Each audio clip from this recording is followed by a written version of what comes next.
नमस्कार, मनीषा टेस्टी रेसिपीमध्ये तुमचे सर्वांचे मनापासून खूप खूप खूप स्वागत। आज आपण बघणार आहोत फ्रेंच फ्राईज कसे बनवायचे, तेही घरच्या घरी।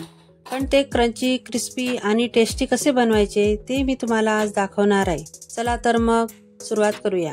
इथे मी नेहमी वापरतात ते मीडियम साईजचे 4 बटाटे घेतलेले आहेत। आता इथे मी बटाट्यांची साल काढून त्यांना स्वच्छ पाण्याने धुतले। आता त्यांना कट कसं करायचं ते बघूया।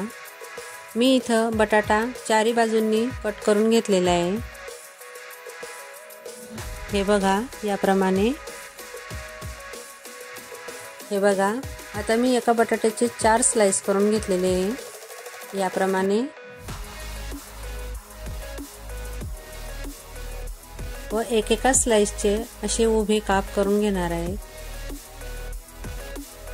हे बघू शकता, असे बोटाच्या आकाराचे आपल्याला काप कापून घ्यायचे। हे बघा, याप्रमाणे। आता मी त्यांना 2-3 पाण्याने स्वच्छ धुवून घेणार आहे, कारण जोपर्यंत त्यांचं स्टार्च जात नाही तोपर्यंत आपल्याला ते धुवायचे। हे बघू शकता, बटाटे एकदम स्वच्छ धुतले गेलेले, पाण्यामध्ये थोडाही स्टार्च नाहीये।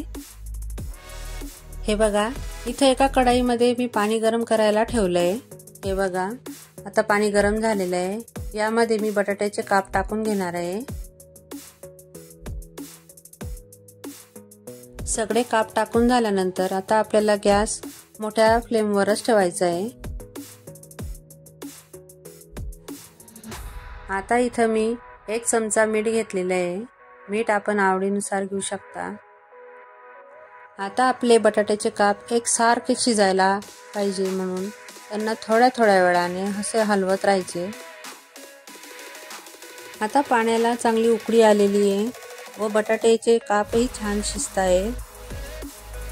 आता मी गॅसची फ्लेम कमी करून घेतलेली आहे व कढईवर झाकण ठेवून 10 मिनिटं आपण त्यांना शिजू देणार आहोत। हे बघू शकता, 10 मिनिटं झालेले आहे। मी झाकण काढून घेतलेले आहे। हे बघा, बटाट्यांचा रंग अगदी बदललेला आहे। फ्रेंच फ्राईजसाठी बटाटे पूर्णपणे शिजवायचे नसतात, ते थोडे कचवटच ठेवायचे असतात।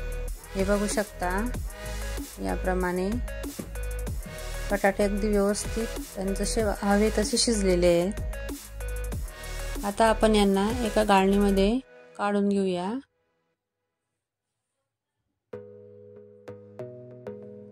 हे बघू शकता, गाळणीमध्ये मी त्यांना थंड करायला ठेवलेले आहे। अर्धा तास तरी त्यांना असेच थंड करायला ठेवायचे। हे बघू शकता।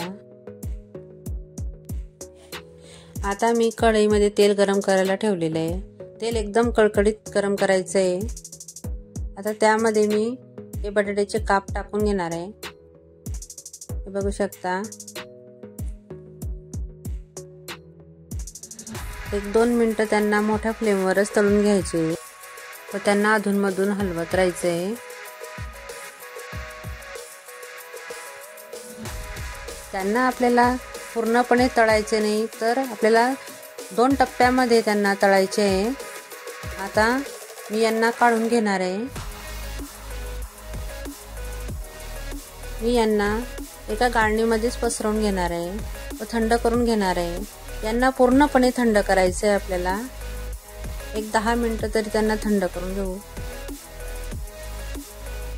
आता बघा, मी तेल परत गरम करायला घेतलेलं आहे व तेल एकदम कडकडीत गरम करायचं आहे आपल्याला। हे बघू शकता, तेल एकदम कडकडीत गरम झालेलं आहे। आता यामध्ये मी बटाट्याचे काप टाकून घेते। आता आपल्याला गॅसची फ्लेम एकदम लो करून घ्यायची आहे।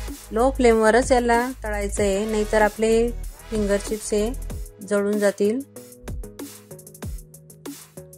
अधूनमधून त्यांना असे हलवत राहायचं आहे, म्हणजे एकसारखे आपले फिंगर चिप्स तळले जातील व रंगही त्यांना एकसारखा येईल।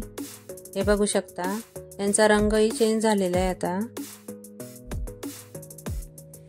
10 मिनिटं आपल्याला यांना तळायला लागलेले आहे। जेवढं तुम्ही लो फ्लेमवर यांना तळाल तेवढेच छान आणि क्रिस्पी येतील।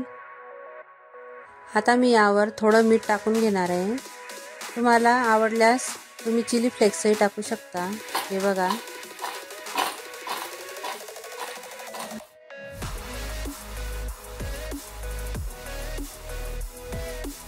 हे बघू शकता आपले फ्रेंच फ्राईज किती क्रिस्पी आणि छान आलेले आहे। खाण्यासाठी तर एकदम क्रिस्पी आणि छान लागतात, टेस्टही भारी लागते। तुम्हाला माझी रेसिपी कशी वाटली ते कमेंट करून सांगा। आवडल्यास लाईक करा, शेअर करा आणि सबस्क्राईब करायला विसरू नका। चला तर मग पुन्हा भेटूया अशाच नवीन रेसिपी सोबत। तोपर्यंत मस्त खा आणि स्वस्त राहा।